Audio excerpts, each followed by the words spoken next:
Yeah.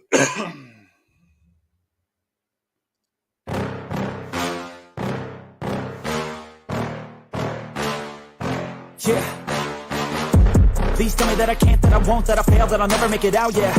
Please tell me all the bad, never good, fill my head full of every single doubt, yeah. Please say any negative thoughts, I pop off when I hear people say I cannot. I get off to the thought of proving everyone wrong, I won't stop to the top, so you better back off and get lost. I'ma stay loud, stay proud, never running out, never heading south. I'll be spreading out, call it word of mouth, can't put me down, I'll be getting loud. You can have me doubts, not what I'm about, have your fucking clout. It be raining now, I keep making sound, go another round, bitch I'm legend bound, can't stop me now. You don't wanna fuck with me, I slow burn like a disease. Just tell me that I can and I'll show you things that you couldn't believe. Just tell me that I can. Just tell me that I can. Just tell me that I can. Just tell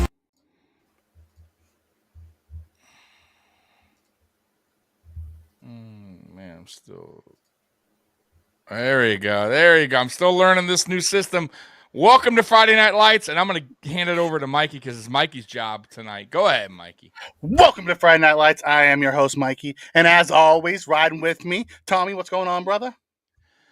What is going on, Mr. Mikey? And we are back, guys. And tonight we are going to go in square mode because got a little complaints on the circle mode saying we were too small on phone. So tonight we were going to go back to the old school way of doing our show.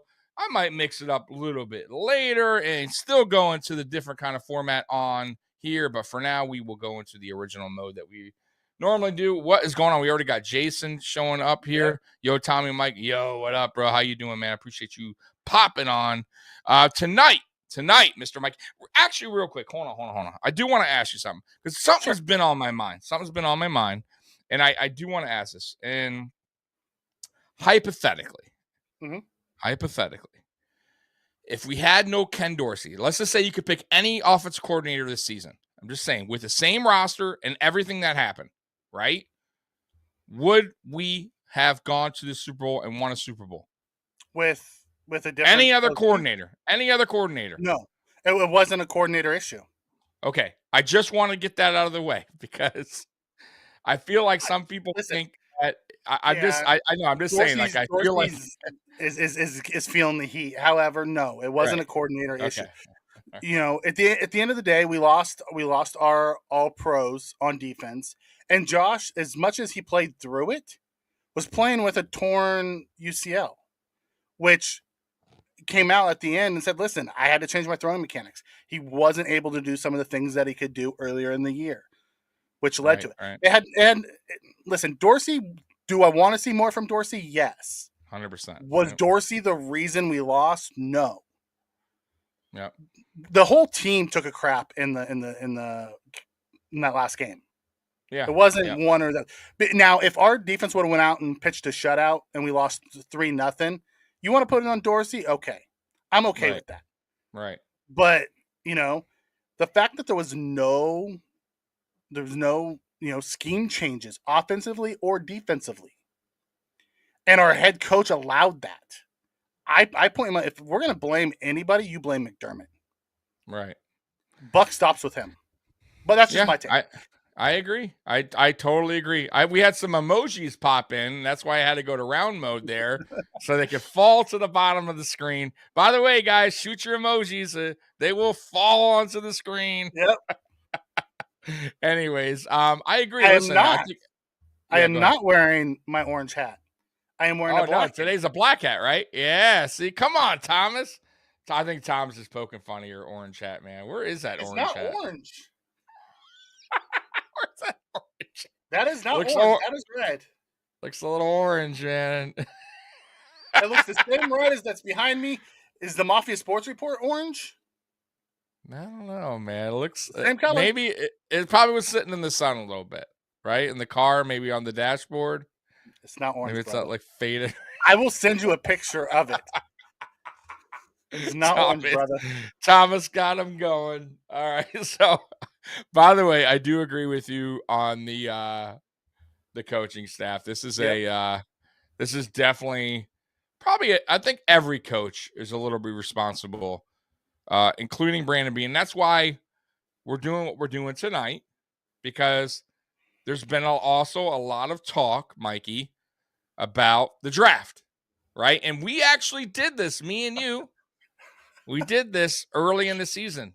I'm sorry. The No, chat's go talking ahead. about my hat. The chat's talking about my hat. I know. That red was made in China.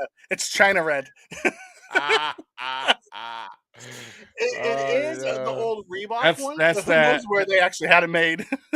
Oh my God, it's that old? You got a Reebok Buffalo Bills it's the old Reebok one. All right, listen, we're gonna get a GoFundMe from Mikey. I have other ones. It's just my favorite. Let's update Mikey on his hat collection here, because he's rocking some old school Reebok. It doesn't tell me it doesn't have a strap back, like a Velcro. No. The reason why I like it is because it has the flex fit. Oh no, it's a flex hat. Oh, good. I love that. I prefer. Oh no.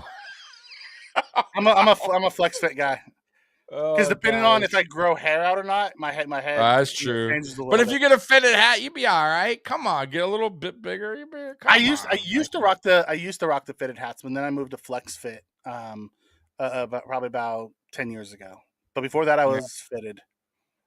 Yeah. Back to what I was saying. We did a draft. We did the draft grades early this season, if you remember, right? Like probably in the off season. Off season wasn't off season. Okay, so so it was before our last draft when we were just filling time while the draft. And we gave it decent grades. I remember, but now we're gonna revisit it. We're gonna revisit it, kind of dial it in a little bit deeper, because maybe we were feeling a little bit that all season hype train, and we were feeling good, and maybe we weren't really looking at the big picture. So let's look at the big picture tonight. Yeah, so right? The way we did it this time is a little bit different. Last time we did it draft by draft. This time I put it together. I put it round by round. So we're going to be able to see, kind of. Let's see if I can make this a little bit bigger for you guys. Mikey putting that work in. I did. I put it in this morning before I took my daughter to the doctor. So, my man. Let's look at round one. Trey White, pick in 2017. Solid. That's a hit. All pro Trey White. Yeah, you guys can't deny. Yeah, you can't deny. Listen, although this wasn't by the way, Beane, this wasn't. McDermott. However, I do want to say that. So we started in So let's rewind. Okay. We started in 2017. If you look at the title of the video, it says McBean draft era. However, I will say this: 2017. A lot of people, some people forget, Beane actually came in 2017. Technically, he came after the draft. The draft was Brandon Beane. The draft was Sean McDermott and Doug Whaley. However, I will say this, Mikey. We don't know how much input Whaley had on that draft. Like Whaley talked about it. Whaley said McDermott called the shots. Okay, so there we go. So at least there we go. So Whaley was honest. So McDermott called the shots. The team the group in there had input, but McDermott was the final say. There you go. There you go. And I also wonder, and of course we won't know this unless you know it. Like you did. I wonder if Beane, because they're good friends, and obviously from Carolina, obviously Beane came right after the draft, pretty much. I wonder if he reached out to Beane at all, just to say, hey, what do you think about this guy? Not saying like the pick. I'm just curious. And now maybe not. But either way, he did go defense first. That is a McDermott thing to do. But it wasn't a bad pick. And injuries happen, right? And it was his first major injury. And listen, guys, there's a lot of top players that get injured in their career, right? I mean, we have another guy on our team right now, Von Miller, right? Suffered 2 ACL. So I still think that was a great pick where we were at one. I can't say, I know we traded back, right? We could have had Mahomes, right? But we weren't prepared for Mahomes. We weren't prepared. We weren't. No, exactly. And McDermott is a defensive coach. He was starting to build his defense at that time. Like that was his first step. If I'm looking at the draft right, that was where he was going right here. All right, go ahead, Mikey. I'm not against that. And Daniel Garza is right. Whaley set the board, but McDermott made the pick. So he must have heard the same interview I heard, because There you Whaley came out and said it. Mhm. Him and his team set the board. McDermott made all the picks. He There you listened to go. he did listen to everybody in the room, though. I will give McDermott credit, and I'll give Whaley and his team credit because Mhm. this was a really good draft for us, and they Yeah. did a lot of really good work, and they worked really well with McDermott. McDermott just want to bring his own guy in, so let's go through it. So, yeah. I mean, I just real quick too. I mean, I know we're doing first round, but I will say this: when we dive deep in this 2017, like when we start going through the picks, like round by round, this actually wasn't a bad draft, 2017. But go yeah. ahead, Mikey. Whaley, I don't think Whaley was good at all. Whaley was a good scout because you have to remember he came from that Pittsburgh, so he was always the scouting guy. I think he was a better scout than he was a full GM. If you let him go in there, like he found a lot of like linebackers and stuff. He wasn't a great quarterback picker, Right. but he was great with linebackers and defense. So, Right. but we'll get to this. So, Trey White in 2017, Josh Allen, we moved up twice to go get him. We traded our second round picks. We had 2 second round picks in 2017 that we traded along with our number 12 pick, I think it was, to Mhm. go up. Our second one, which I would say is a hit. Mhm. And he's been a final MVP finalist in each of the last 3 years. Right. You know, Yeah. I would you think. know. Listen. So right. Listen. Everybody was screaming Rosen. Listen, and I will say this too. I want Mhm. to dial it back too. For all you guys that are right now, and I'm not saying everyone in the chat or anything, but for a lot of Bills Mafia that are like ridiculing Brandon Beane and saying, like he doesn't know what he's doing, he's missing all these picks. For all y'all that say you know it all, you should have done this, should have done that. I would say 70% wanted somebody different at quarterback in 2018. Mhm. And if Brandon Beane were to go by what y'all thought, because I remember a lot of boos when Josh Allen was picked. I'm just saying. So we're not always right when we sit back and do back, what do they call it? Back to back Mhm. quarterback GM or whatever they call it, you get what I'm saying? Chair GM, whatever Yeah. the fuck is the word I'm looking for. So my Armchair. point is, armchair GM. So my point is, he's not going to always get everything right, but he sure as fuck got that one right when all of Bill's Mhm. Mafia was saying how dumb of a pick it was, and then we all ate it. Not me. I was happy about Josh Allen, but a lot of people, including a lot of Mhm. Bill's content creators, And they've owned it. They've ate it. and they owned it. But at that time, they sure as hell came on and screamed Brandon Beane, how what an idiot move, and Josh Allen will never make it. So I just want to point that out. Go ahead. Yeah, Daniel Garvey comes in and says Josh may wind up being perhaps the best Bills pick ever.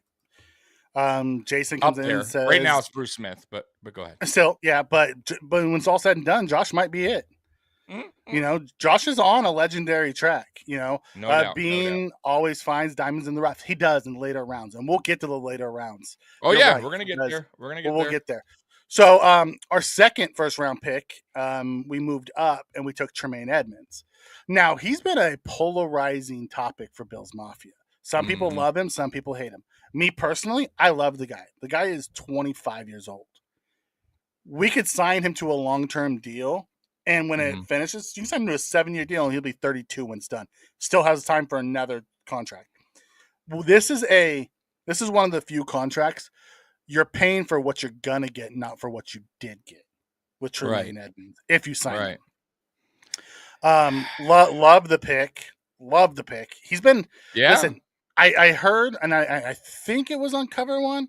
I heard a stat that said, the difference between Tremaine Edmond being on the field and having our backup on the field is like for EPA is like 1.7, and that takes us from a top 5 pass defense to like 29. That's what. Yeah, Like, I heard. you The heard that same same stat? thing. Yeah, I heard the it's same like thing. So when he's off the field, we're like 29th in pass defense. That's a it's crazy. huge difference. Yeah, crazy difference. Crazy. It's crazy. Mhm. So then in 2019, we went defensive tackle Ed Oliver. I'll be honest. He hasn't lived up to the number 9 overall pick. Because when you Right. start talking about guys that were there, you know, um, I don't think who went number 10, Devin Bush Jr. Don't think he's better. Number Nope. 11, Jonah Williams. Don't think he's been better. Nope. Number 13 was Sean Gary. I do think he's been better than Oliver. Christian Okay. Wilkins has been better than 100%. 100%. You know, 100%. and then you go down. Brian Burns, defensive end for Carolina, been better than Oliver. Dexter Lawrence, defensive tackle, been better than Oliver. Yeah. Jeffrey Simmons, Tennessee, been better than Oliver. So these are just some of the guys that went after him. But to be fair, when that pick was announced, I don't think anyone said we reached or it was a bad pick. No, and Oliver, no, everyone. Right, so he was the prospect that we should have taken. Right, he was a. We needed a tackle at the time. He was a beast in Houston, and I remember living in Detroit. A lot of the Lions fans were pissed that they didn't take Ed Oliver and they took Hockenson. I remember my boss messaged me going, "Man, you made a huge mistake." So I'm like, "We should have took Ed Oliver." Now, to your point, he hasn't lived up to that spot, no doubt about it. However, he's still very young.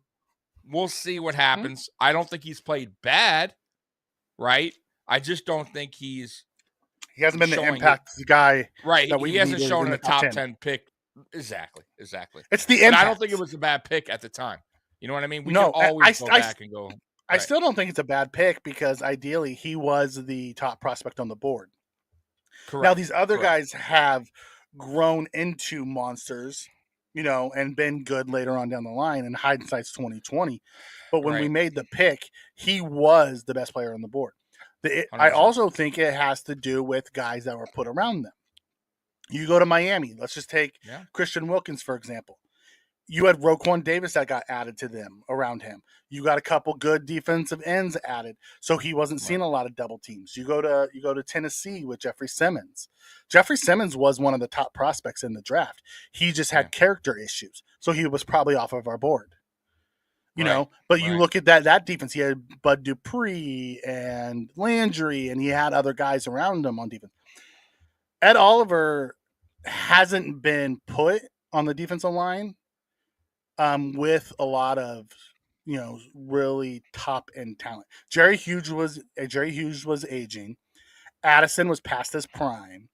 You know, and we've had an influx of guys, you know, coming in and out on that defensive line. Star. We had Star Lutule, we had Butler, we had Harrison Phillips. You know, this year was probably the most talented defensive lines he played with.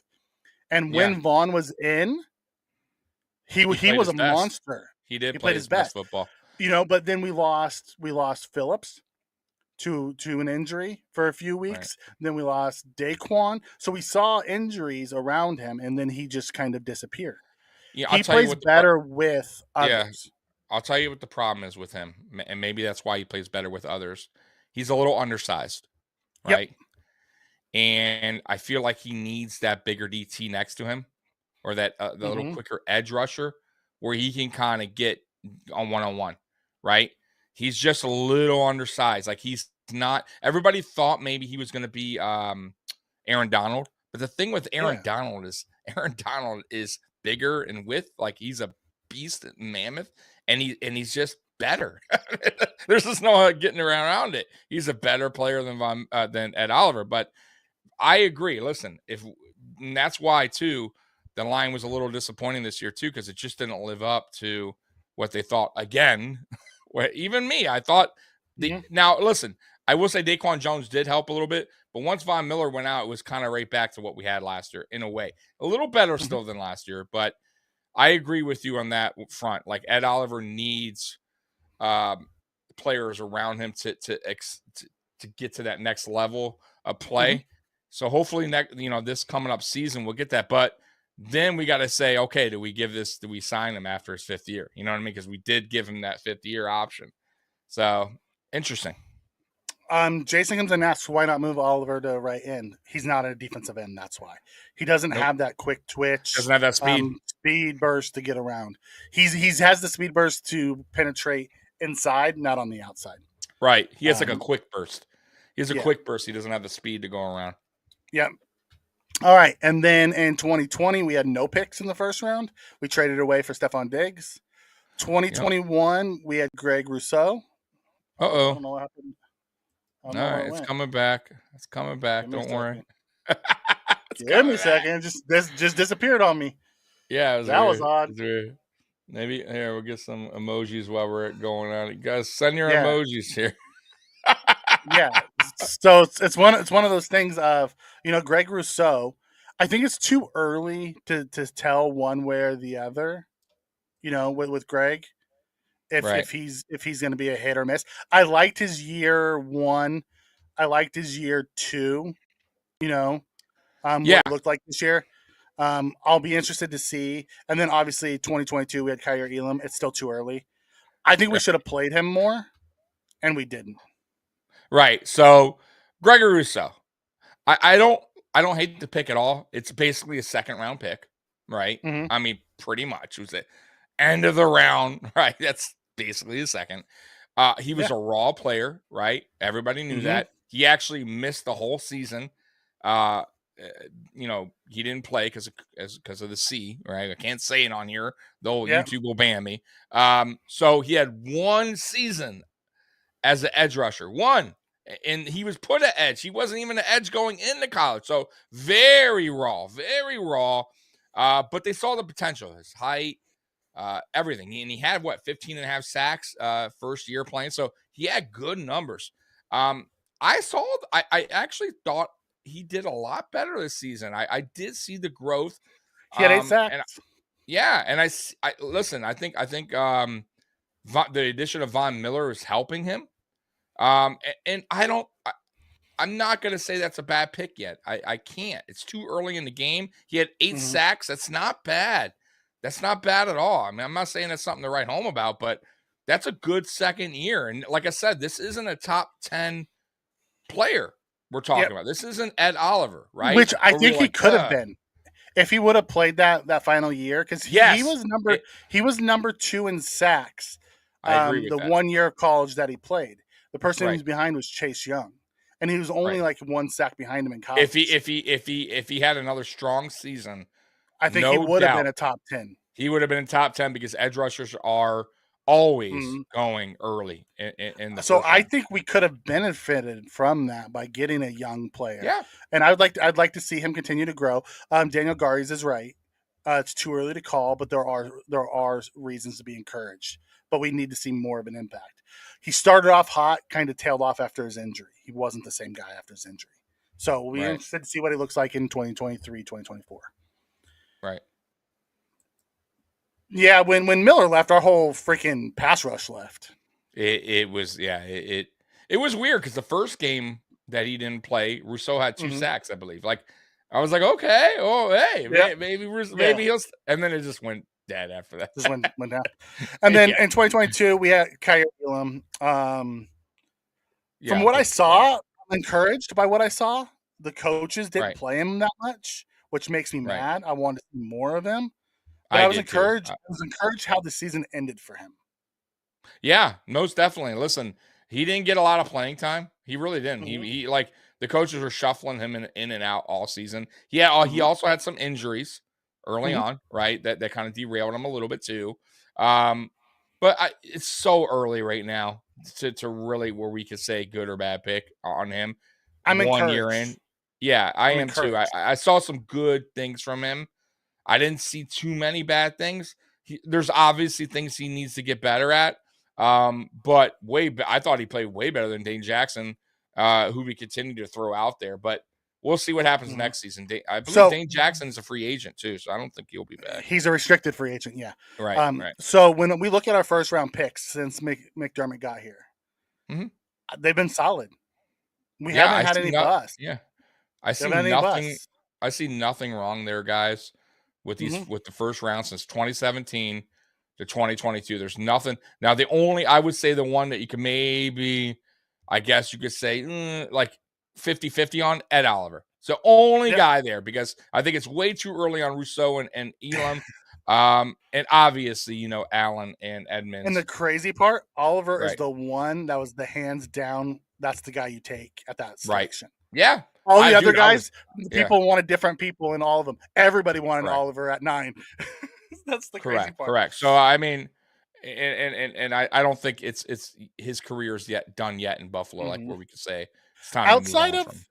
and Jason says Elam was phenomenal. Besides, the coach just kept on the bench. Outside of the Pittsburgh game where he gave up like 10 catches, I think he gave up on 30 catches on the whole year, and 10 of them were in one game. He played fantastic.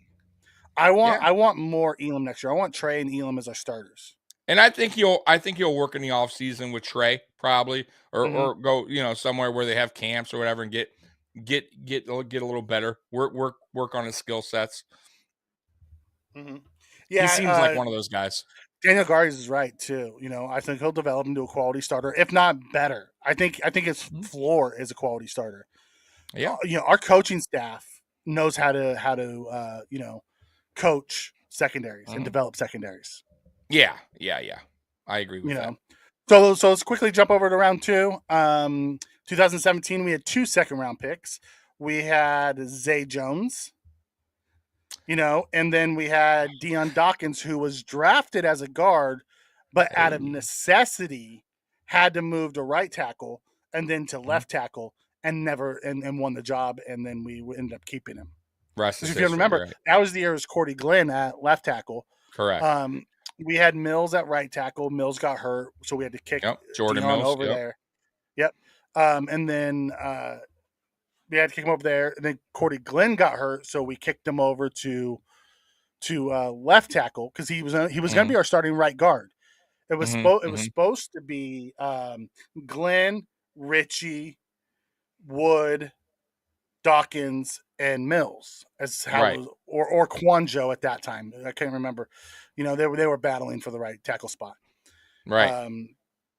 But ultimately, he ended up Glenn. He started with right tackle, flipped over to left tackle after Glenn got hurt, and he's been there ever since. That's been a great second-round pick. He's been solid. Yeah, across the board. No doubt about it. Pro Bowler. Zay Jones, I would say, for the Bills, he was a miss. Overall, he's been a solid wide receiver. He played great for the Raiders, and then he got a big deal this offseason, and he was really solid for the Jags. He just didn't work in Buffalo. Correct. Yeah, it that happens sometimes. It doesn't happen a lot, but some players, like me and Mikey always talk about, sometimes they go to a new system, new coaching staff, new just different kind of vision of what they see them doing. And Zay Jones found his spot, and that's okay. Like, it is what it is. But technically, that's a miss. We definitely it just it was second round. You should get better than that, especially if it's not working out. That's not good. And by the way, too, Deion going to left tackle really helped him out, because I got to say, being next to Richie, since Richie's left, if we're going to be real here, he hasn't had a good guard next to him for Ryan Bates was the best guard next to him that he played the best with. That's not saying much. We need to figure that out. Ryan Bates is a solid starter.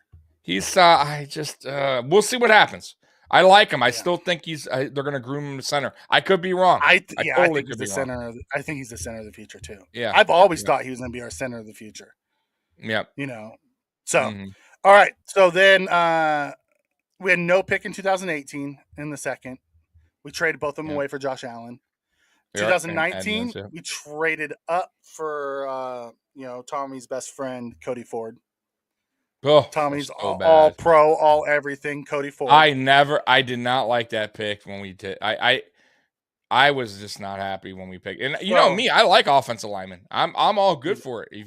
I have no problem with drafting offensive linemen early, but I did not like him at all coming out. And I think I remember too, a lot of draft guys when I was watching that, they were like some of them were just like, oh man, this guy, he has a lot of, he has a lot of things to work on. You know what I mean? And I was like, I don't know, man, Cody Ford.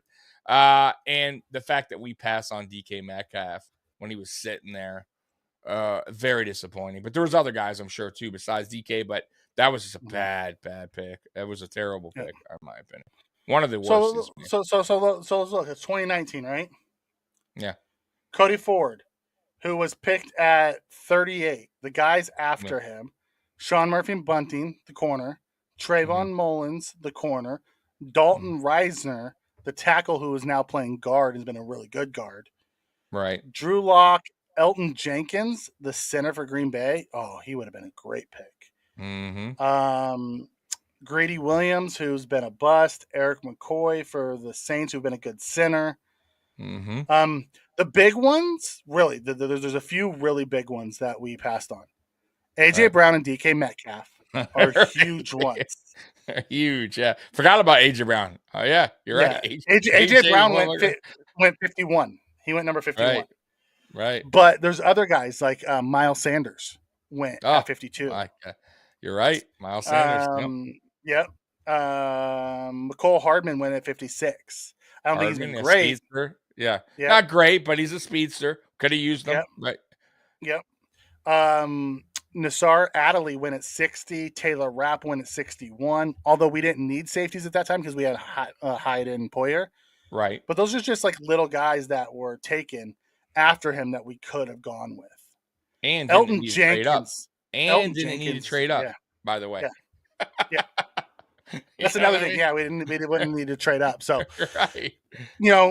At the end of the day, it's one of those things that, it's easy to see after the fact, but so then we'll look at the next one is AJ Epinesa in 2020. Another guy, we didn't have a first round pick in 2021 or in 2020 because we traded for Diggs. And the person that went in our spot was Jefferson. Although when we traded away, Jefferson wasn't supposed to be there. No one could have predicted that that the Eagles. It's funny. It's the Eagles who did it. Was going to take Jalen Reagor at 21. Aaron Maben was. Geez, that was a while back. Oh God, early 2000s, right? Early teens. Early teens, right? So it's like 12. I think Rex Ryan years, wasn't it? Or right before Rex Ryan, if I'm not mistaken. Aaron Maben. He was supposed to be good. I mean, he was a 1-year guy that, I mean, he ended up being okay. He ended up being okay, but he was okay with the Jets, not the Bills. Yeah. I want to say late 2000, like mid, I don't know, man. I could be wrong. 2013? I could be wrong.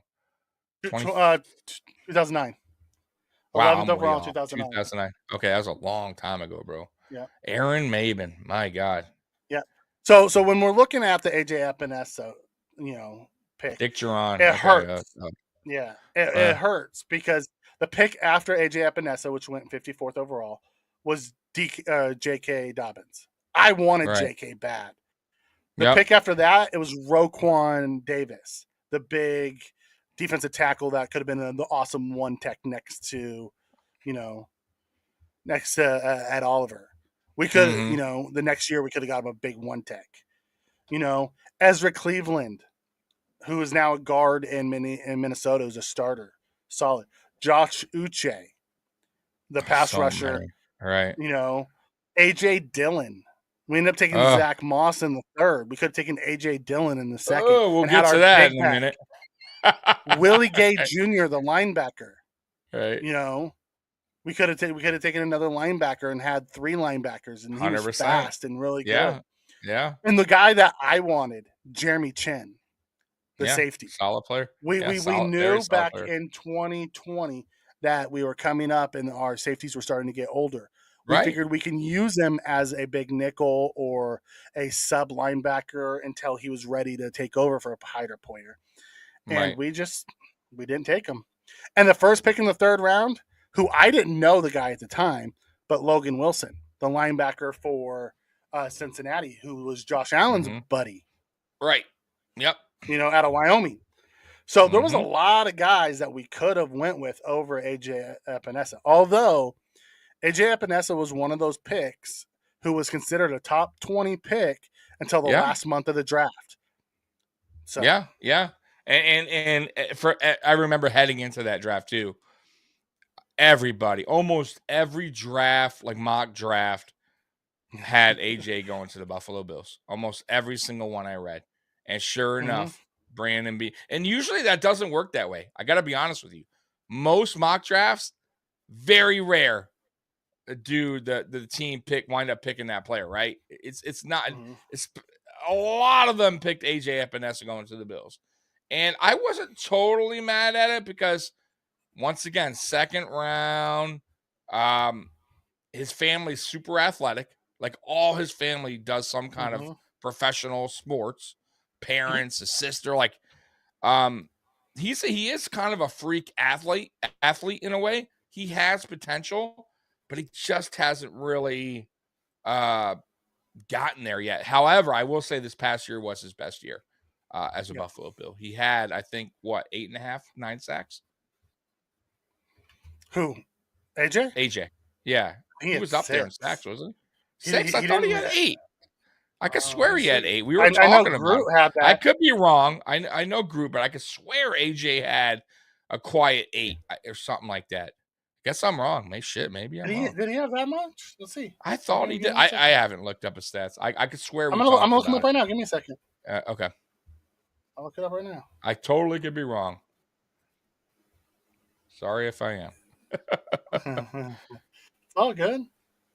Sacks 6.5. 6.5. Okay. Well, I was wrong. He had a quiet. So he went 1 in 2020, 1.5 in 21, 6.5 in 22. So he had this was his best season, regardless.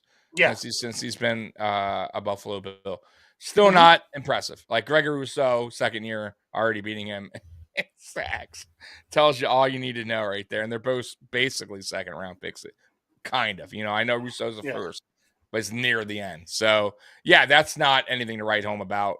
But that's solid. It's solid defensive end rotation, but not for a second round pick. You need more impact. Right. If we would have taken him in the 4th or 5th round, I would say that's a great season. Oh yeah, but where he was selected is what's hurting him.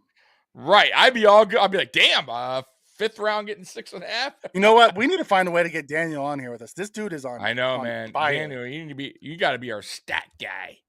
He's on fire. He's always. Thank God Spin's not here. Spin was here. He'd be critiquing every mistake we make. Man, didn't Lawson pass him on sacks too? Yeah, I think Lawson had 7 sacks this year. Lawson was solid this year. I want us to bring Lawson back. I do too. But I think we can. I do. I think there'll be. We'll see what they want. We'll get to that. We'll get to that. Yeah. We'll get to that in another show.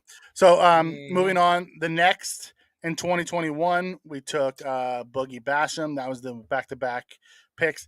The Boogie Basham one is the one that I struggle the most with. Yeah. Because of who we passed on. I mean, Boogie had a decent season. I think he had around 6.5 sacks too, and he put more pressure. I thought he was better than AJ. Yeah, I really do. Yeah, he was a little. But once again, did you need to go back-to-back edge there? Well, my issue is the next 3 picks were Jason Myers, the center for Green Bay, who's solid.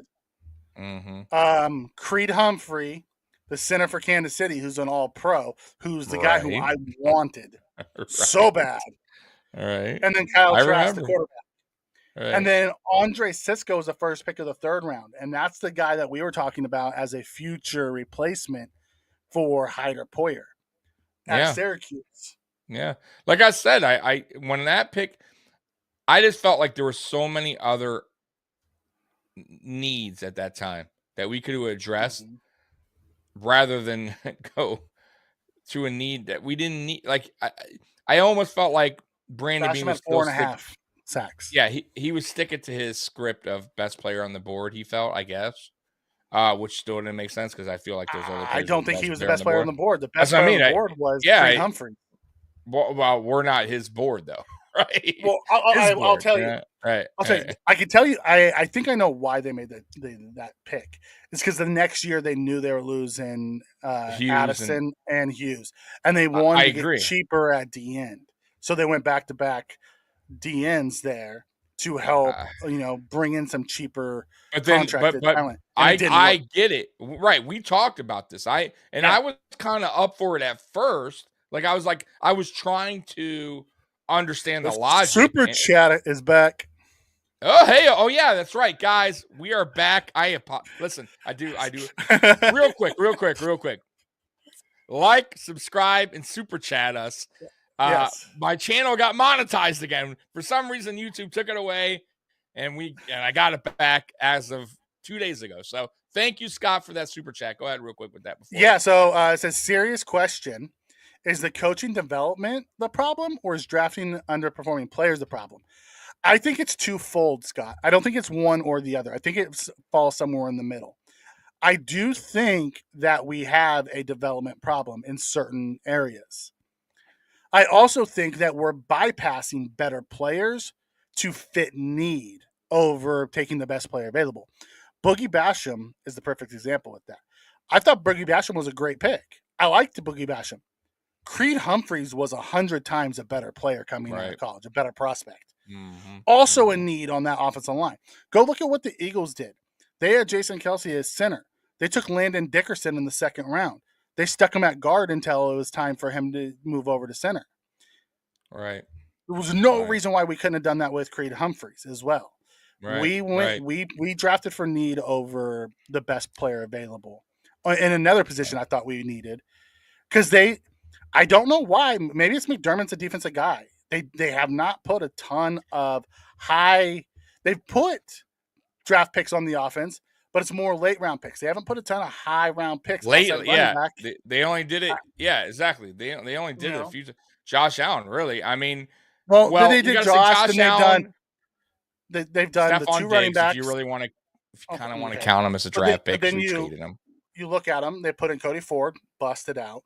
They put in the two running backs, Moss, Singletary, and Cook. So they've done 3 running backs in the first 3 rounds now. Right. And in what, 5-6 years. And then Spencer Brown is the other one. Right. So they've done 2 offensive linemen. Cody Ford. Yeah, so they've done 2 offensive linemen, 3 running backs in the early rounds, and then our quarterback. And a quarterback. All right. In the early rounds. Zay Jones, too. You forgot. Well, Zay Jones. Yeah, I guess. Well, he's a receiver. You got to throw that in there. I'm just saying. You're right. You're right. I forgot about Zay Jones, who also busted out. Right. Real quick, though, what I was saying on that pick. The only reason when I was trying to comprehend it and go with it, the only thing I didn't like about it, and it made sense, I get it, but now you're stacking up all these young dudes, right, to fill that spot. So you're saying, okay, Jerry Hughes is going, Mario Addison's going. Now you're going to have a young Greg Rousseau who's super raw, right? We all know that. Boogie Basham, who's obviously a rookie. AJ Epinesa, who still hasn't developed yet, really, at that time. You get what I'm saying here? Like, why not skip that, go for something else, and get like a veteran edge? I would have liked that way more and get a Creed Humphreys. You know what I mean? Like, it just didn't make sense after really looking at it, why they would put all those young dudes there with no veteran leadership. Like, if that was their plan, because it totally failed. They did. They had Jerry Hughes to be they had Jerry Hughes be the lead, 1 year, right? Leader. Well, last year it was the year before, and then we had Addison and Hughes, and then they both left. That's right, because he brought did in Von Miller. Yeah, and then we brought in Von Miller. Miller. Vaughn was this past year. I'm talking about at that time. But in 21, it was Hughes and Addison. We went from Hughes and Addison to Vaughn. There was no break between them. So we had the veterans. The problem is our defensive line coach. I didn't like it. I truly believe it. I didn't like it either, but it is what it is. I thought Creed Humphreys was ideally what we should have been looking for, but it's the lack of putting in those. They would tend to put in the higher picks on the defensive line than on the offensive line. I don't get it. But anyways, and then in 2022 we had. Real quick. I want to do something. Sorry, I don't mean to cut you off. I need to hide these emojis on. Now you see the chat going, let me just drop these emojis down. Okay. There you go. Let's get to the bottom here. All right. Back to this. Go ahead, Mikey. Sorry. Let's go back to Steve's point. Steve, you've been on fire, brother. I mean, I didn't always see eye to eye, but lately, me and you have been, on the same wavelength. Yeah, Steve has been. When you see when you miss 3 years, when you miss 3 years in the top rounds, you don't have those top tier playmakers that pay off when the team needs it. You're right. You look at what the Eagles have done, what the Bengals have done, what the Chiefs has done. They have impact players that they've drafted. The Bills guys are solid, but they're not impact players, and that's what we're missing. 100%. 100%. So let's put the back up. So we got this. So you got it. And then we had James Cook to end. I thought he played well, very encouraging.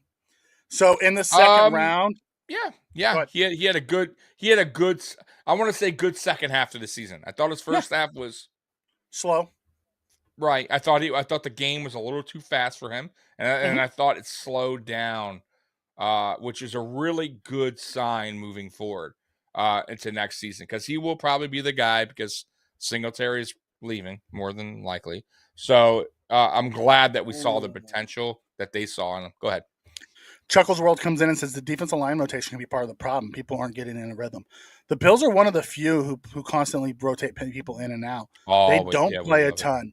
And that could very well be it, because you heard Bruce Smith talking about how he would set people up throughout the game. Yeah, I agree with that too. And the Bills may not give our guys enough time to do the setups early. Outside of Von Miller, that, actually. We may need to give them more time on the field. So I like that, Chuckles. Yeah, I think I can. You know what? And that kind of goes to the running backs too. I gotta say too, when you only run your running back 7 times, 8 times.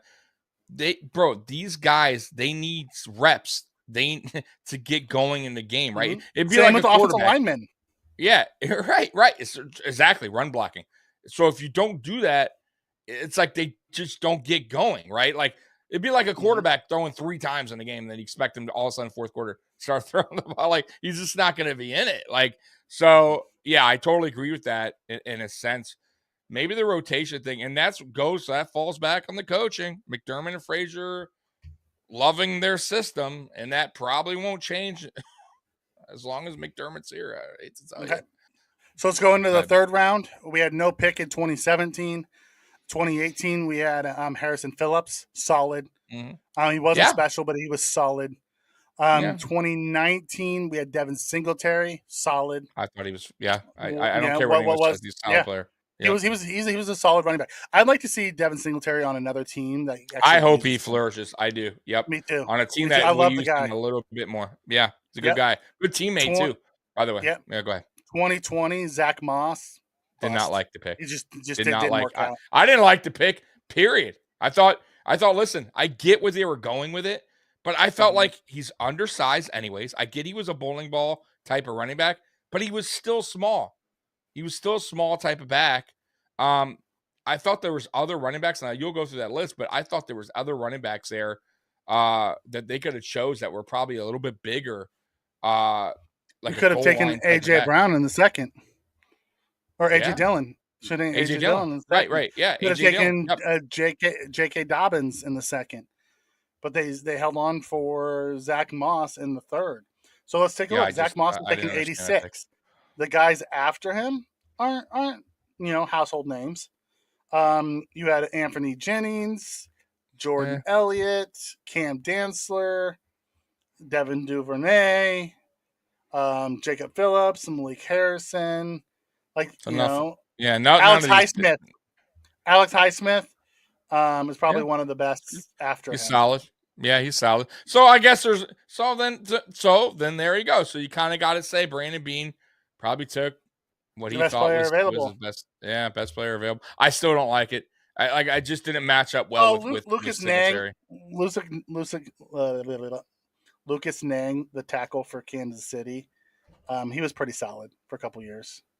Yeah. But other than that, no, there wasn't much after that. So it is what it is. So we can't. I still think it's a miss. Complain. Can't complain too much. It was a miss. But you can't. We can't say. Exactly. Bean didn't really miss on a stud after him. There you go. So there you go, guys. Then 2021, Spencer Brown. He was all raw talent. Spencer Brown played Just like Rousseau. 8 Your on years of 8 Rousseau. in high school. Played, like 1 year of college football. Just like Rousseau was a ball of talent. I didn't want him to start right away. I wanted him to sit for a year or two. But they put him in, and he struggled, as you would expect him to struggle. He has all the talent in the world. It's going to be a matter of, can our offensive line coach get it out of him? He's also struggled with injuries. It's a little concerning. I'll be honest with you. The back surgery. Yeah, let me tell you something. If you guys ever had back issues, it's not a good thing. It's like so a guy like that with that weight, that size, and he's athletic. It's not like he's like this, stationary offensive lineman. Like that dude, like the one thing he does really well is getting out to the edge and block. But if your back is messing up, right, it's gonna really slow you down there. You know what I mean? Keep you off the field. So I kind of felt like, I know he had the surgery, but I still felt like he went out actually a few times this year with his back, having back issues. So I don't know what the future holds. I'll be honest with you, with Spencer Brown because of that. And I don't know. And he also gets beat against faster edge rushers a lot. For as athletic as he is, I don't know if he just can't. If you can't get down, I don't know what the problem is there, but hopefully maybe Cromer working with him for another season can get that corrected, because he needs to, Mikey. If you're going to play that right tackle spot, you can't get beat like that. If not, he'll just have to be a rotational guy, which I wouldn't mind either. If that I want to see us bring some depth in and make him earn it. I want to see some. Yeah, that's fine too. I'm good with that. Competition. I am good with that. I want to see some competition brought in for him. Whether it's a draft pick, a high draft pick, or a vet, or a vet. Because honestly, I thought Quessenberry played better than Brown. I did too. I did too. But outside that also of goes to show. Quessenberry's. But he's also a vet. Right. But Quessenberry was not a bad player in Tennessee. Right. He held his own there, and he's a starting right tackle. Right. And he was a vet. So he had the little upper hand, I would say, but they should have probably put Quessenberry in there. I'll be honest with you, right over Spencer Brown for this season, especially Spencer Brown coming after a back injury. Maybe they should have not started. Brought him along slowly and let Quessenberry play early and then play Spencer later if that's the case. Yeah, exactly. But we can't say to let Quessenberry play and then complain that we're not letting Kyer Elam play. You got to let those young guys work through it. You're right. Can't both ways. But looking at the draft of that for the Spencer Brown, there wasn't a ton. Right after Spencer Brown went Ben Cleveland for Baltimore. He's been pretty solid. Interior offensive lineman. Robert Hainsey, Tampa Bay, solid interior offensive lineman. Outside of that is like Ronnie Perkins, Trey McKitty, Quinn Mins, Elijah Molden, Ernest Jones. Yeah, not a ton of hits right after him. Although Amra St. Brown went in the 4th round, and I would have loved to have him on our team. Love him. But that's a 4th round pick. I don't. Yeah. Yeah, I don't think we can't go that deep. But yeah, because we were talking about this before we went on, guys. Like we can go. Everybody could go. Whoa, what about this guy? He was in the 6th round. Like he fell there for a reason. Like there was a lot of GMs that probably didn't that thought the same thing as Brandon Beane. Like he's probably not worth a 4th round or a 3rd round. And there's players that shine. And it is what it is. And there's also guys who just fall through the cracks. St. Brown is one of those guys. Everyone said Shakir. Khalil Shakir is one of those guys who just fell through the cracks, and people couldn't believe that he was there in the 5th round. You have those guys. And then our last pick of the 3rd round last year was Bernard. I did not want this guy. I threw. We did the live draft. Go back and watch our We were pissed. And the reason why I was so mad is the guy that was sitting got picked right after him. Is the thing that drives me so crazy. Dylan Parham, the guard. Yeah. We needed interior offensive line. Dylan know. Parham. I had been preaching about him all off season, all draft season. And you thought it too. I remember you saying we're getting right. Here we go. I'm like, when he was there, I wanted him in the second round. Right. And then when he was there going into the third round, I was telling Tommy to do this. Oh, we're going to take him. We're going to get him. He's going to be our guard of the future. He may not start this year, but he's the perfect guy to sit behind Saffold and then come back and play next year. And we take Bernard, an undersized linebacker. Right. A special team player. He probably wouldn't. In the third round. Right. Ugh, make me barf. Make me barf. I was baffled there. I'll be honest. I had no idea what they were doing there. Like, honestly, I get the rest of the picks here, but that was one that really stands out. It just didn't make sense. Just a miss. All out miss. I don't get it. Yeah, I don't get it. I really don't get the pick at all. Listen, we had to go sign AJ Klein because he couldn't be trusted to play this year when we needed somebody. Yeah. It's a waste of a third round pick. Ugh. Total waste. Makes me sick. And who knows how long he'll even be on the team. Yeah. I'll be honest with you. Let's go back in and recap real quick. So we had no pick in 17. Harrison, I felt like was a solid hit. When he was healthy, he was good. Singletary, solid hit. Moss, we missed. Brown has been Well, he has upside, but we'll see. It's still too early to tell. And then Bernard, I don't see any way this guy becomes solid. I could be wrong. I just don't. I there was nothing I saw this year that tells me that this guy's going to have a career. Nothing. I think he's going to be a solid special teams guy for years. And you wasted a third round pick on a special teams guy. Yeah, I agree. I didn't see any flashes of anything. Okay, I've seen this a few times, so let's just go ahead and hit it. See, Edmonds saying that he wants to test the market before signing with anybody made me want to barf. Yeah, why wouldn't he? Why wouldn't Edmonds want? Listen, he's been waiting for 2 years for the Bills to pony up, and they said nope, show me more, show me more, show me more, and then he did, and now you want to say, oh, sign with us because we drafted you? No, go get your money, brother. Get your money. He's not. I would be shocked if him or Poyer, by the way, get re-signed. I just don't see it happening. Yeah. I don't know where they get the money. Go ahead, Mikey. Daniel Gary's hits it on the head. Third round's looking better than the second round, but it's still nothing special. We hit on round 1 picks. Round 2 and 3. Ugh. Been rough. Been rough. Been rough. Been real really rough. Tough. Those are all right. Here's where things pick up. I feel for Brandon Beane. So Brandon Beane kind of shines. I was surprised to see this. I didn't realize we've only had 2 fourth-round picks in the Brandon Beane, Sean McDermott era. We picked Teron Johnson in 2018 and Gabe Davis in 2020. We've traded our 4th-round pick every other year. Yeah, that's wild. Weird, right? Yeah. That is weird. He likes getting rid of that 4th. He uses it to move around. I'm like, oh, okay. Right. He does. So I think we hit on both of these guys. 100%. Listen, 4th round. I don't care what anyone says about Gabe Davis. That he's inconsistent. He's solid 4th round pick. For a 4th round pick, I think he had 875 this year yards, even with the inconsistent play. That's really good. Like honestly, because if he didn't have that inconsistency, Mikey, we're talking 1,000-yard receiver this year, and everybody probably shuts up. But because he was inconsistent, they didn't really look at his total yards. I thought that's not bad for a 4th round. That's not bad at all. And I still think there's room for him to get better.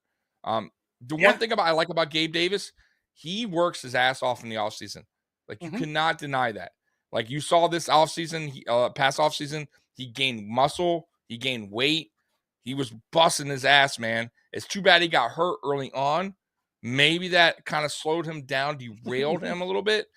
But I still think Gabe Davis can be I still think Gabe Davis could be a good player, man. I really do. I think he may be a really good player too. I don't know about a 2 yet but he's close. I mean, That's not shabby numbers. By the way, I did a video real quick, Mikey, a while back on. It's crazy. I can't believe it. So the Bills, the last time they had 2 1,000-yard receivers was Eric Moulds and Peerless Price in 2002.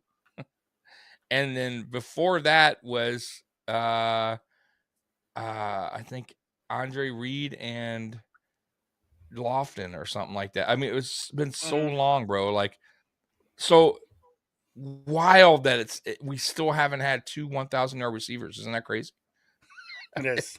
Like, that's wild. We almost had it this year. We almost had it with Cole Beasley. Remember when we Diggs? I think he had 975 or 950. And then we put in was it Barkley who ended up breaking his leg when he underthrew him? Yeah. So like, but it's just crazy to me that we still haven't got 2 1,000-yard receivers since 2002. Like, that is wild, man. Right now, Steve Lynn says Gabe Davis is the best number 3 in the NFL right now. I don't know best. He's top 5 number 3 receiver in the football right now. I don't think he's a number 2 yet. You know, I think he has the talent to be a wide receiver too. I really do. He just needs to become more consistent. Davis is a hit, but he needs to step up to wide receiver 2, and he didn't do it this year. Had a bad case of the drop. And this was the first season he had those drops. It was really odd. I've never seen him drop the ball like he did this year. It was weird. It was really odd. It was, he had like the Knox drops. His first year when Knox was dropping him. Yes. So it was odd. So, anyways, the 4th round, I feel like we hit on these two picks. We did. We'll move over 100%. We'll move over to the 5th round. 2017, we had 2 5th-round picks. We had Matt Milano, All-Pro Matt Milano. Hit. That's right. 100% hit. And then we chose Nate Peterman. God. Mr. Pick himself. You know what's funny? I don't even remember that. I don't even remember that. Rico saying that is stuck in my head all these years. The way he says Nate Peterman's name. Yeah. From Fanatics. I'll be honest, I don't remember that pick. I swear to God, and I've been watching this team for a long time. I remember that pick. I liked it. I don't know why. I do remember it. I did like it. I felt Nate Peterman was kind of a Kirk Cousins type of pick. Was just that mid-tier guy who could be a solid backup, maybe get some starts. Obviously Cousins ended up being better than that. And Peterman was great preseason MVP, practice MVP. You get him into a game and the dude just can't handle it. You turn the lights on, the dude struggles. The only thing I do remember, because I remember after because I don't know if I didn't watch that round, or you know how it is when late rounds you're not paying it. But I do remember in camp, and I'm like, Nate Peterman. I looked him up on YouTube, and he had the videos out. Yeah, and I'm like, whoa, wait a minute. This guy can throw 50 yards into a garbage can. This guy might be good. He's so bad. Yeah, I'm with you, DG. Big miss, buddy. Big miss. Awful. Yeah. 5th round, though. I mean, but still bad pick. Yeah. Terrible. It is. We missed on a 5th rounder. That's what 5th round, 6th round, 7th round is where you take your shots on upside. Yeah, these are just, and you hope you hit. That's right. Yeah. These guys are here for a reason. Go ahead. Yep. 2018, we had 2 picks in 2018 as well. No 4th round picks, but we got a bunch of 5th and 6th round picks. Right. Saran Neal. I would say this was a solid pick. He's been a core special teamer. Very solid pick. And a decent backup. Yeah, I'll give him that. He started as a safety, never panned out as a safety, but he's playing. He's a physical big nickel and a core special teamer. And in the 5th round, you're telling me you get this guy. You took Terrell Bernard in the 5th round. I'm saying, okay, I'll take that. Right. And by the way, Saran Neal is way bigger and athletic than Terrell Bernard. Are you kidding me? Yeah. This guy can run circles around Bernard. Like, Saran Neal is the probably they all say it. All the players he's the most athletic player on the team. That dude is a beast, man. But like you said, I think he's a little limited at corner. but special teams is where it's He's at an for elite, him. he's an elite gunner. He's an elite gunner. Yeah, he's a beast. He's a He's beast. he's a always top there. 5 special teams guy in the league right Yeah, now. yeah. I count on him So 9 times out of 10 making a play. Go ahead. DG comes in and says he's kind of meh so far. I would say yes from a defensive perspective. I would say no from a special teams perspective. Teams. Right. He is an elite special teams guy. Yeah. So I would say it's 100%. A hit. Yeah, he hasn't been great defensively, but he's been an elite. If he was just a so special teams guy, then I would say absolutely. But 100%. Yeah. Yep. But he's been an elite. And then our second one, it pains me to say, Wyatt Teller. No. Daniel Garris comes in and says Wyatt Teller was a hit and a miss. Very good starting O guard with the Browns. Bean traded him after a promising rookie year. What the fuck, Bean? The O-line would look a whole lot better with Teller. And you know what? I'll tell you, Wyatt Teller had a very promising rookie year with the Bills. He did. Why we traded him to keep Feliciano and those guys blows my mind. Yeah, I don't get it. I was upset about it too. OG Bobby Johnson, one of his guys. Yeah. And then he went to the Browns, and I'm not saying Teller would have been what he is today with the Bills, because he went to the Browns and he's more of a run blocker. Bill Callahan, by the way. Yep. Yeah, he is more of a run blocker, and he learned from Bill Callahan, who is one of the best offensive line coaches in football, and he took off. So I'm with you. I think it's a hit and a miss. We absolutely nailed him being an All-Pro. We missed by trading him too soon. Yeah, I don't think, and just a heads up, I don't think that, and I'm pretty sure when Brandon B talked about this, he probably will never listen again to somebody's opinion. He's probably going to do his due diligence next time, because I think he was going on Coaches. Bobby Johnson and Dable as well. Yep. Dable was part of that too, and I think he trusted them a little bit too much rather than really looking at them like he should have, and because he probably was a 5th rounder, he probably thought, you know what I mean? And he made a mistake, and he owns up to that. He does. He talked about that. So I don't think he'll be making that mistake again, but you never know. I mean, mistakes happen. Yeah. Go ahead. And then in 2019, we had Voshon Joseph. I had high hopes for him. I had high hopes for him out of Florida. Of course, State, he's a Florida boy. No, Florida. Yeah. He was a Gator. I thought it was Florida State. Okay, Florida. No, okay. You're right, Florida. I'm sorry. I had high hopes for him. I did, man. And I wasn't alone. I thought a lot of people like Voshon Joseph. He just he was so athletic. This was one of those swings for the fences. Yeah. I don't think he was motivated, though. I don't think he was motivated enough. Because I think if he would have motivated himself a little bit more, wanted to get better at his craft, who knows? You know what I mean? There is certain players that just don't push themselves. You know what hurts even more? I don't know. You know what hurts even more? The next pick after Voshon Joseph was Dre Greenlaw of the 49ers. Ouch. Yeah, that hurts. Ouch. Yeah, that's what it is. And then after Greenlaw, round, though. Yeah, after Greenlaw, Hunter Renfrow. The next 2 picks. That's rough. That is rough. That's tough. So we definitely that sucks. Yeah, those are misses there. That's a miss. Yep. That's a huge. It happens. It happens. In the 5th round, you take swings. You take swings. And then 2020, we took quarterback Jake Fromm, which I never understood. I didn't like that. Hated that pick. Oh my god! I hated him from Georgia. I didn't even like him in Georgia. I freaking hated that pick, Mikey. I hated that dude from the get-go. He didn't work out at all. He looked just as bad as I thought he was. So bad. What did we wind up doing? Cutting him, right? Or he got picked up as he was on a practice squad? He ended up. Went to the practice squad and ended up getting picked up by the Giants.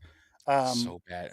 During the guy previous to Daboll, the Patriots guy, the special teams coach who was the head coach, they picked him up. Oh, okay. And matter of fact, they disliked him so much they ran a quarterback sneak on 4th down. Oh, that's right. 4th and 10, they ran a quarterback sneak. Yes. That's how much they trusted him. Yeah, he was. Oh, so bad. Good Lord.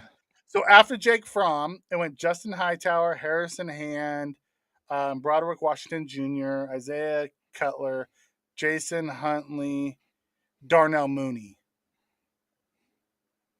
and then KJ Osborne. But really, Osborne and Mooney's the only one that's really hit after that. So Yeah, there wasn't a ton of grade after. I get it after there. I Jake mean, they Fromm. were just shoot. Yeah, I think they were just shooting like just hey, maybe we get lucky. Maybe we can have a long-term backup. That's what they were shooting Right, for. right. So they didn't have to put Yeah. money into it. Exactly. And then in That's what we'll do. 2021, we took Tommy Doyle. We didn't have a fourth-round pick, so we took Spencer Brown. Then we turned around and took Tommy Doyle in 21. Mhm. Tommy Doyle is intriguing. He Terrible is. rookie Yeah. year. Terrible rookie year. Yeah, But he was bad. solid. Played tackle and guard for us last year. Mhm. Finished the Miami game on a torn ACL because we didn't have the bodies. The dude's tough. Yeah, tough. Yeah, The dude's tough kid. tough. Yep. Yeah, I don't, and I know that Cromer's been working with him at Yeah. different positions, so that's interesting. So, he got hurt obviously, but we'll see what happens Yeah. next season. He is intriguing. He's an intriguing. Yeah. So when you player. look at who came after him, there wasn't a ton. Noah Gray, Derek Frost, Jamar Johnson, Sean Davis, Keith Taylor. You know, there wasn't a ton of really great guys after him either. So it is what it is. I still like the outlook. I want to see what he looks like when he comes back. I do too. I don't know about a starter, but maybe a good rotation guy. Who knows? He was played solid. Oh, yeah, like you said, yeah, maybe. He might work as a guard. He might work as a guard. You never know. We'll see. It'll be interesting. Gotta stay see healthy. What's going on. Jay Stone in the house. Hey, DJ Stone, man. What up, Doe? Yep. And then 2022, loved this pick. Huge fan of this pick. I wanted this guy in the third round. So you swap him and Terrell Bernard. You say he was our third round pick and Terrell was our fifth round pick. Yeah, you'd be good with it. Yeah, I would have been good with it. I would have been good with it. But the fact that we passed. Yeah. Go ahead, Mike. The fact that we passed on Dylan Parham for Bernard still burns my britches. But Khalil Shakir, I thought he was solid when he got playing time. He was solid. He wasn't great in the run game. He struggled a little bit in the run game. Right. He missed some assignments, and I think that kind of took away from his playing time a little bit. But as the season went, he got better and better. I loved his run after the catchability. He brings some rack. Absolutely. I love this pick. Great find in the 5th round. I thought he was a really good player in college. He has very good hands. The only thing I think that he needs to work on too is blocking, which, by the way, a lot of our receivers do. They all were pretty bad at blocking this year. Like I saw a lot of guys just standing around, not just Shakir, but he's guilty probably more than most, but he's a rookie. But yeah, yards after catch, he was excellent. And for the most part, I only remember one major drop, or two. I take that back. 2 major drops this season.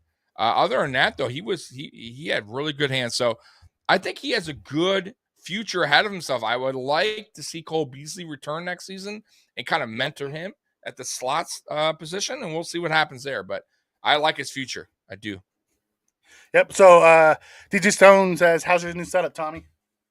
It's good, man. I mean, it's more like for music, I do like another music channel, but I can always put like I'll probably put I have a Bills Mafia flag. I might, when the season kicks in, I'll probably have you missed your background?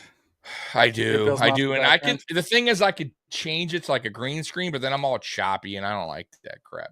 Okay. So we'll see what I do. Yep. I'll figure something. When the season comes around, I'll have a different design probably back there. All right. So let's get through these last two. We're already hour 15 in. For the 5th round, we hit on Milano. Peterman was a miss. Saran Neal, I'll call it a hit because he's been a solid core special teamers and got a second contract. White Teller was a hit. Voshan was a miss. Fromm was a miss. Doyle is still to be seen. I like what we saw from him this year. And then Khalil's more to be seen. We can't tell over 1 year. Moving into the 6th, 2017, Tanner Vallejo. Although he was a miss for the Bills, he's a starter in Arizona. He's a solid linebacker. So they found a late round linebacker. I mean, granted, he's not Milano, but he's a solid starting linebacker. Yeah, and he in starts Arizona. Yeah, right. Yeah, good linebacker. so that Um, you got to say that's a good yeah, pick. Not for us, but yeah, and they found a happened. solid guy. Mm-hmm. 2018, Ray Here's another McLeod guy. didn't work I out for the think he's Bills, not but for us, but he's carving Pittsburgh. out a nice little career. Yeah, he is. And I swear to God, I used to make fun of him, Mikey, because even when he left us initially, he had like a couple fumbles right away. I forget who he in went. Pittsburgh. Yeah, right away, right. And I'm like, oh, here we go, Ray. Like he's gonna get cut again. And they stuck. Credit to them for sticking with him. Mm-hmm. But he's turned it around, man. And he even plays offense from time to time and does okay. In San Francisco now. Yeah, so this year he went to San Francisco after his time was done in Pittsburgh, and Kyle Shanahan uses him as a weapon, and he was good. And he has that speed. He has the speed. So yep. Yeah, not a bad play for. Listen, we're like I said once again, another play didn't work out for us, but he's not a bad player. So I don't know if that's like a bust for 6th round. I would call it a solid pick. Bust for us. He wasn't a hit. He wasn't a hit for us, but we also No. didn't keep him. He got claimed right away when he didn't make our 53. He got claimed right away elsewhere. Same with Tanner Vallejo. When he didn't make our 53, he got claimed right away. Mm-hmm. 2019, Jaquan Johnson, he's been solid. Yeah, he's not a starting safety, but he's been solid depth and a great special teamer. Yeah, he's a solid backup, just like the U. Solid backup. No, but you're right. He is a good rotational backup kind of player. Comes in here and there, but I don't mind him at all. I great special teamer. Yeah, I think he'll wind up finding depth.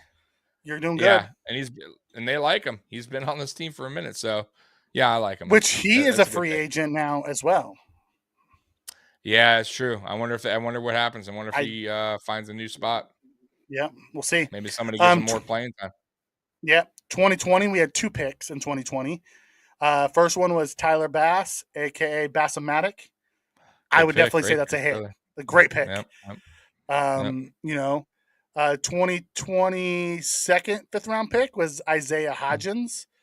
Started off with us as a injury, very injury plagued early on. Very injury prone early on. Yep. I thought when he played for this year, he finally was healthy enough to play a little bit this year. I thought he played well when he could. Yeah. And then he got picked up by the Giants, and he played really well with the Giants. He had a breakout year this year. Miss for the Bills, but I think he has a chance to be a hit overall. Yeah. I we'll see. I'm not. I know a lot of Bills Mafia is like, oh, look how stupid the Bills are letting it. We'll see what happens. The Giants are very limited at receiver. I was very, very high on Hodgins. I liked Hodgins more than I liked Davis coming out. I think we should have kept Hodgins. I don't, the fact that we put him back down in the practice squad to keep freaking Kumaro. No, that I agree. That's a McDermott fucking thing. Once again, the special teams crap that he does. I can't. I'll agree with you on that. I don't know if he'll be better than Gabe Davis in my opinion, but we'll see. I could be wrong. I've no idea. Yeah. We'll find out. I'll tell you what. Now you'll see next season what this guy's all about. If he's the real deal in New York, if they're going to really use him when they start gathering some other receivers. Yeah, go ahead. 2021, we had 3 6th round picks. First one was Marquez Stevenson. He was a miss for us. Never could. Damn it. Was injured. And he was my guy. I thought. Yeah, he was my guy. I thought would flourish. He got injured early and then just could never, hit. Yeah. The second one was DeMar Hamlin. I think that's a hit. He was really good this year until he got hurt. Until he had that scary accident. But he was a really solid, safety. Yeah. I thought he played really well up to that point. And then our third was Rashard Wildgoose, who never really got a chance. He never really got a chance in Buffalo. As a rookie, love the name. He didn't make the 53. Went to the practice squad and instantly got picked up by the Jets. Spent the full year with the Jets, and then this last year he ended up spending the full year on the 53 with the Commanders. So This guy might be. Yeah, he stays on teams. That's a good. He stays sign on for him. teams. He just couldn't crack our lineup. Right. He has right. talent. Yeah. 2022, obviously Matt Ariza. We had By the high hopes way, for the guy. he got a job in Mexico. Kicking, Yeah, good for for a him. football team. Yeah. Good for him. Yep. And then because we had 3 6th-round picks in 2022. First one was Matt Ariza. Second one was Christian Benford, who has absolutely, baby. I think, been a hit. He played way better. 100%. He kept our first-round pick on the bench. Yeah, dude. And if he didn't get hurt, who knows how his season would have went. The remaining part of the season. But I absolutely love that pick. I mean, the dude plays physical, man, and that's what me and Mikey scream for out of our corner spot. And I just love the aggressiveness that kid shows. So, yeah, I'm with you. He also has safety experience in college. So don't be surprised if you see him experimenting him at safety, because I have a feeling Poyer's on his way out the door. I wish we'd re-sign him. I really do. I love the guy. I think he has 2 to 3 more solid years left. I just don't see us spending that kind of money. The money's got to go somewhere, and we need to start investing it on the offensive side of the ball. So I have a feeling we're going to sacrifice, Poyer, and chances are we sacrifice Edmonds too. So I can see Benford trying to make the switch, which I think it will bring back Dane Jackson when we do that, because Dane Jackson will then be the number 3. You can't let Dane Jackson walk and let Benford move to safety. It clears out all of our depth at corner. That's true. Unless he has a plan in the draft again. We'll see. Yeah, I mean, we could take more guys in the draft. You're right. You could, yeah. Yeah, Hodgins just got a 1-year deal with the Giants. Yeah, Hodgins could be this year's Foster. We don't know. Foster had a great year 1 and then just never did anything after that. So we'll see. We'll see how that works out. Yeah. Yeah, he really needs. This draft is really key. I'm with you, CR. This draft is going to be really, really key to keeping us, in the top of the AFC East. Yeah, I agree. And Super Bowl contenders. This is a really key one. I was thinking that, like we talked about how Brandon Beane likes to go. He doesn't go draft for need. He goes best player on the board. I gotta say, Mikey, he better switch his tone this year. I think this year you need to draft for need. You definitely. I'm not sure that's really the case. I think he needs to. I think I'll be honest with you too. I think last year he drafted for need when he went Kyrie Elam first. The last 2 years. Yeah. When we went back to back past him, I think that was a need pick, not a best player available. Even though he said, but he didn't say that. He did say, remember, he came out and said best player available. Full of crap. Was bash him. He could be. But I'm just saying, either way, full of crap or no, you better take team need, and that's offensive line. Every single draft site. Every single draft site had Creed Humphreys as the better player. Every draft site. So you're telling me the NFL, you have a lot of ex-NFL guys there. So I agree. I totally agree with you. I do. I'm just saying this draft, he better go O-line. He better go interior O-line. Better, yes. Start putting things around Allen to help protect him. Got to. CR comes in and says, do you guys think that Beane might trade someone to get some draft capital? He might be looking at KC to see how they built the roster. You know what? I've heard this a few times, and I heard Oliver could be on his way out. He has a $10 million hit this year. That's fully guaranteed. So we could deal Oliver, bring back Phillips, a healthy Phillips. We could have Phillips, we could have Settle, we could have Daquan Jones on the interior, and then draft a defensive tackle or pick up another one in free agency, and use the picks when we get back for Oliver in the draft. It also clears money from the books to help us, retool. I can see us doing something like that. I've heard that as a thing. I don't want to see Oliver go. I think Oliver has a chance to be really good, but I don't know. Yeah, they're gonna have to listen. Beane's gonna have to pull something out of his hat again. Who else could be dealt? Mitch Morris might. We are behind. Mitch Morris, but people would be taking a gamble on Mitch Morris because of the injury history. Gabe Davis is on the last year of his deal. I can see the Bills might but then that leaves us even more bare in the more cupboard. deflated at receiver. Right. Yep. So right. No, what are you I gonna? don't think that. What are you gonna? I just don't see us dealing guys. If we did, we'd deal from the defensive side. Honestly, I agree with that. I agree with that too. I don't know what he's going to do though. I got to be honest with you. As far as free agents and you got to sign your rookies, like he has to figure something out with restructuring contracts, and maybe there is a trade, but maybe it's not a big player trade.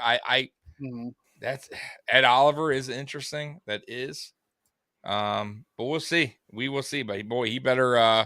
We call him the Magic Man. Boy. See what kind of magic. Big Baller Bean needs to live up to his nickname this offseason. So let's quickly finish out the 6th round. We had Luke Tenuta, T-Rex. God. What an awful pick that was. I knew it was awful when he picked it. So bad. What was he doing there? I don't know. Although it was a 6th round pick, there was guys better than Letitia Smith was picked after him. Who's the guy that I wanted for Arizona. He was hurt most of this year, so you didn't really see anything from him. There was Pacheco was taken in the 7th. There was a lot of guys that were on the board that were better. Smith was the big one for me. I'm like, if you're going to take one, take Letitia Smith out of Virginia Tech, where you just took Wyatt Teller, who has a chance to be something special. Or if you don't, or you don't like it, trade it away. Yeah, trade the pick away. Yeah, have to just draft somebody. Luke Tenuta, get out of here. Yeah, So right after Tenuta was taken, which was where was Luke Tenuta taken? So he was taken. Okay, then it was Quentin Lake, Deion Kendrick, Letitia Smith, James Houston. Not a ton of guys really after that. We're getting late now. We're getting late in the round. Yeah. It's not a lot of guys. There's a few guys that did well. So let's go in the 7th round. We had no pick in 2017. Right. 2018 was Austin Prohl. He was nothing. Right. He was a miss. That was a favor. He's one of the for his dad. Ricky. Yep. I'll be perfectly honest. I don't see Austin Prohl is the one of the few guys on this outside of Voshon Joseph that's not even in the league anymore. All the other guys are still at least in the league. Right. 2019 we had 2. We had Daryl Johnson, Bam Johnson, and Tommy Sweeney. Both were hits. We kept Daryl and then we ended up trading him. For another. I thought he had potential, man. He was long. He had long arms. Yeah, he is a great special teamer too. Yeah. But at that time we had a very full defensive end room. Yeah, I know. There was just no room for him. There was no room for him. Still bouncing around the league. Tommy Sweeney, tight end 2, 3. He's nice guy. But in the 7th round, I mean, we got value out of him. Right. No, we did, and we used them at times. I just don't, he can definitely be an upgrade over. But in the 7th round, you take a hit like that, a guy that's a depth guy on your team. Sure. 2020 7th round. Yep. Mm-hmm. Dane Jackson. As much as I don't want Dane playing over some guys, that's a solid hit. Yes, I agree with you. He's not the best corner, obviously, but he is a serviceable corner in the league, kind of like a Levi Wallace, who we go back to, who was undrafted. They're on that. I think they're kind of on that same, playing as ability. Like they're right next. Mm-hmm. They both do the same thing. I'll be honest with you. They're both have their limitations, but they're not bad. What did you expect, right? 7th round for him and undrafted for Levi. So yeah, I would say that's a good hit. Serviceable corner in the league. When he leaves us, he'll play somewhere else. He will play for multiple teams, Dane Jackson. I promise you that. Yep. Daniel Garza is 7th round. Dane was a hit. great value. Sweeney was an okay pick. Yes, value. Yeah. He's brought value. It's okay. Yeah, okay. I would say okay. Jason comes in and says, Tommy, Mikey, do you think with the USFL doing a college draft this month on the 21st, do you think that will affect the NFL draft? No. By the way, you guys are not going to choose the guys are not going to choose the USFL over the NFL. Not at all. No. But it's good. But listen, I don't mind the USFL because there will be guys to make it to the NFL that trust me, these GMs will be watching. And there was a couple that came. Same with the XFL. Same with the XFL. Yeah, it's 100%. That's all it's about, So I don't mind. Listen, man, I'll watch some It's football. I'll watch a little bit. I don't know how much I'll pay attention, but I'll watch a little bit. I watch most of what The Rock does. Yeah, The Rock. Yeah, he bought it. Commissioner Johnson. Tomorrow's the first game, so we'll see. Yeah, let's see. If we don't get at least an AFC championship this upcoming season, I think McDermott and Frazier are both gone. I thought Frazier would be gone. I do. You know what? I don't disagree with you, Chris. I think if we don't see positive steps this year, I have a feeling because at some point you can't waste Josh's prime doing the same thing over and over. You can't. You just can't. Donnybrook, what's going on, brother? I haven't seen you in here in a long time. Donnybrook comes over from hashtag. Oh, okay. What's going on, Donnie? Yeah. Kurt Warner, 100%. So he was actually in the league initially, got bounced out of the league, and found his way into arena football, and then got picked up for the Rams, who they just thought would be just a backup or whatever. Yeah. Winded up, he was better than a backup. Hall of Famer. That's right. But that doesn't happen much. So I gotta say, that's why there's a movie about him. Touche. Yeah, right. Because of that, right. Dane Jackson was a solid pick. 2021 was Jack Anderson, Baby Richie. I liked him, by the way. So did I, and he got plucked when he didn't make the 53. He got picked plucked up by the Eagles. Eagles snagged him. Quickly. And I believe he's still on the Eagles, if I remember correctly. He's part of the road, depth guy there. Okay. And then in 2022, Balin Spector. I think Balin Spector. I saw flashes that he could be potentially a decent player in this league. Solid special teamer. I think he's going to be the next Matakevich. Tyler Matakevich. And is on a rookie deal. Going to be a solid special teamer and a decent backup linebacker. I saw flashes from him. Yeah, me too. Preseason, man, he was all over the field. Yeah. Love players like that, man. So are we done with this now? Put this away? Yeah, we can put this away. All right, so the recap. Go ahead, Yeah, Mike. go ahead. No, I'll let you start. No, go ahead. What's your recap? So the recap. Overall, Mikey, what do you give? We're not going to go through every draft, but what do you give so far we'll just call it the McBean draft era. What would you give the overall grade up to this far between 2017 and 2022? I'm talking every round, obviously. Where do we stand? B- as a draft. B-? B-. I would say we give them a B-. They've had some really solid drafts, and then they've had some drafts where they just whiffed. 2017 was a really solid draft. 2018 was a really solid draft. 2019 was kind of a so-so. Right. 2020, Davis has been okay. Bass is okay. Dane is okay. Epinesa and Moss were both under been kind of misses. So it was okay.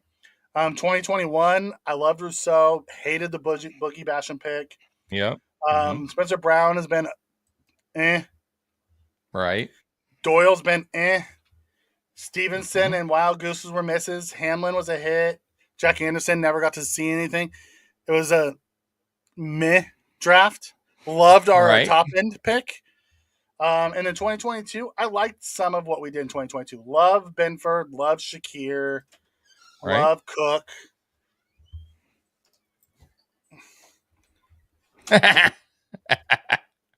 Somebody came through your green screen. Yeah, it was my wife. She just came in and threw something at me.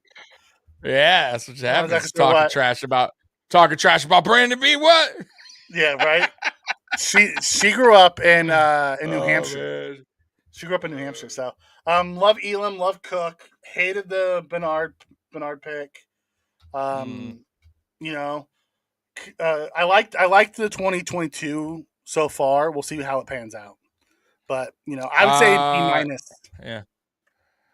So Steve's saying 27. See, I don't think I was really. It was more McDermott, but that's why I called it the McBean draft. So I'm not going to even really put Whaley there, Steve. I am going to go on the McBean draft era. I'm going to go B, right?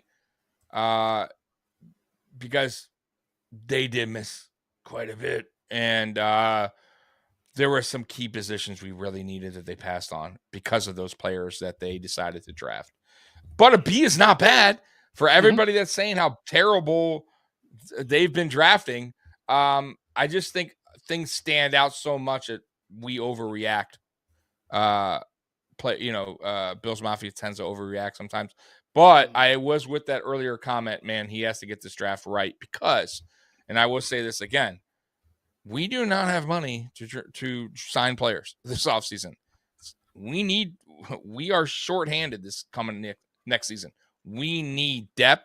We need some playmakers, and we're not going to get them in free agency. That means Bean needs to hit on this draft. You need to protect Josh Allen. That's number one. It should be number one on your board. Number fucking one. It should have been number one on his board. It should have been for seasons, by the way. For almost every season now. Almost, right? And I will agree with that comment earlier about the coaching, by the way. I agree. Listen, McDermott doesn't get us. I'm going to say Super Bowl. If you do not get us to a Super Bowl, you got to move on. You cannot keep going in this circle and doing like this Groundhog Day thing with same old shit, right? Every season where it's like hype and disappointment. Like we have a good, like, I don't think our team's bad. Like we have the guys in place. We have a top 5 quarterback. We have a top 5 receiver, in my opinion. We have still Von Miller will be coming back. We have Trey's going to be healthier, hopefully next season, which he should be. Micah Hyde's returning. Micah Hyde. We have young guys too in place. Gregory Rousseau, you saw the step that he did this season, right? He should have even a bigger step next season, right? So expect hopefully a bigger season for Gregory Rousseau. So like we have guys in place. There's no excuse not to get to a Super Bowl. It lies on the draft and coaching right now. Get those things right, man. Bean, do your job when it comes to the draft. And McDermott, Frazier, because clearly Frazier's staying. I thought Frazier was going to go. Get your shit right, man. But if they don't, you got to, Mikey, time to move on. If you can't next season, I can't keep, because I'm going to tell you, Bills Mafia is going to lose their shit next season. If they don't get to Super Bowl. Listen, I love what they've done. And you know what? McDermott will get another job, and he should get another job. But CR Rex Ryan might get another job. Yeah, remember it says remember. It says remember. Andy Reid took 20 years to get a Super Bowl. You're right. Different team. But he had to go to a different team to do it. You can't continue doing the same thing over and over. You need a new voice. And guess what? The Eagles won a Super Bowl after Andy Reid left. So it is possible to bring in another coach to get to the Super Bowl. That's right. So it's one of those things. About that, Mikey. That's a great point. The Eagles did win a Super Bowl after Andy Reid left. So it wasn't like, and Andy Reid also got himself one hell of a quarterback as well.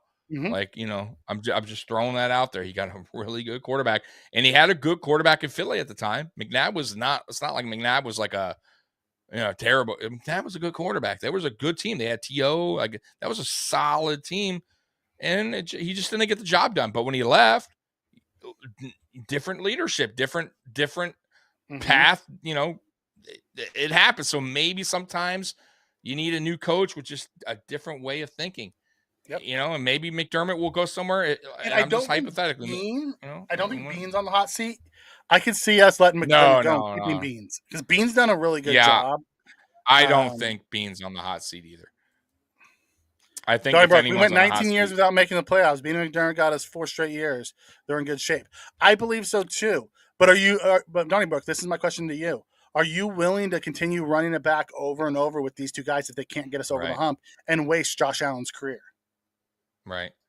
Hey, Donnie, and by the way, I'm on And board I with you in love a way both of there. them.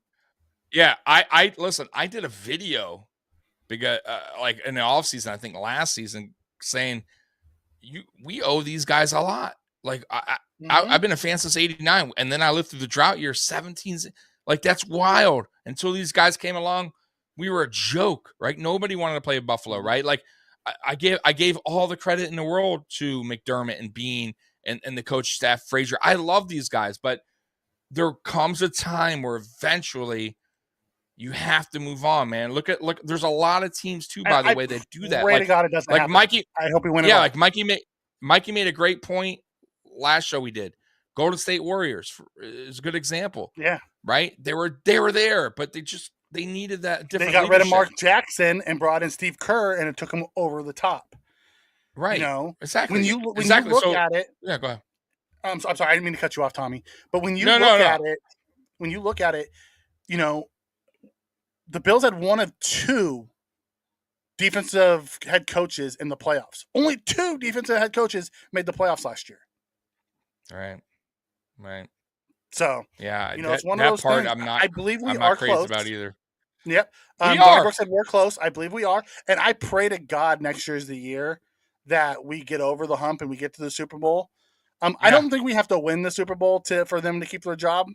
I really don't. I think we have to get to the Super Bowl for them to keep their job. Yeah. I'm with you on that. If we get there, we better fucking win it. That's all I'm saying. Right. I can't go through another loss. I can't do that. Right. And listen, I'm not, and Donnie, that's why we're saying, I'm not saying like, we're not sitting here saying fire McDermott now, get rid. Mm-hmm. I'm just saying we're at the point now. Now we're going to what, year 6, I believe, for him, or year 7? Was it year 6 or 7, Mikey? 7. Okay, year 7. It's a lot. That's quite a bit for one franchise. Mm-hmm. You got to get past what you like. I said this before, and we had some funny people in the chat going, "Oh, we're not going to win the East." Listen, we're going to win the East until someone shows otherwise. It hasn't. Right, proves it. You ain't knocking like that part. Like when McDermott came in here, we had goals in mind, right? What was the first? Win the AFC East, right? Yep. Win your division. He accomplished that. We're good there. Like now, I think all of Bills Mafia, at least now. I mean, I know there's some Debbie Downers now going, we're not going to win now, but for the most part, I think we're all comfortable going. We have the AFC East. We still feel like we have the quarterback. We have the team. Now we're going, okay, you did that part, but you're failing here in the play. Like you gotta go, okay, like get to the next hurdle, and we have yet to get to that hurdle. Like we're still like tripping ourselves into the play, like in the playoffs, and then just exiting it out. We can't keep doing that. Like McDermott has to get better as a head coach, and I kind of feel like he's still doing the same dumb shit in the playoffs that we've been talking about for the last. We haven't seen that growth mindset. Right. And he has to, I think, you know what, too, Mikey? McDermott has to start even looking in the mirror and start changing his ways up a little bit, too, if he wants to be a better head coach. And I think a lot of head coaches do that in time. Oh, you know what? You know what's a great? I'll give you a great example real quick because I know we're running late. I saw the special when I was watching the Super Bowl. They were talking about the coach for the Giants and how he had that rough start. Coughlin. And his wife went and talked to him, and he just needed to change his ways a little bit. Remember, he was too like hard on the players. He was like just like everything has to be. He was like a drill sergeant. Like, he was like a drill, exactly. And they're like, "Yo, right? You just gotta." And he changed his ways. And look, right, 2 Super Bowls, right? So maybe McDermott needs to. Manning. No, I get it. Right, and Eli Manning's not like, but he still got the job done. Still won 2 Super Bowls, and we have a way better quarterback. So I think McDermott has to take that approach at some point with his coaching ways and go, hey, maybe I need to do better, and maybe I need to change this and go with this. You know what I mean? We'll see. But it hasn't happened yet. Well, you know what? We've been preaching that for a couple of years now, Tommy, and it hasn't happened. So Right. Something tells me that's what he I'm is saying. who he is. Right. And that's concerning. That's what concerns me, guys. Well, we have a long off season to talk about that, brother. We have a very long off season to talk about that. We do. And guys, man, the chat was hot tonight, huh? Yeah, Chat it was. Hot tonight.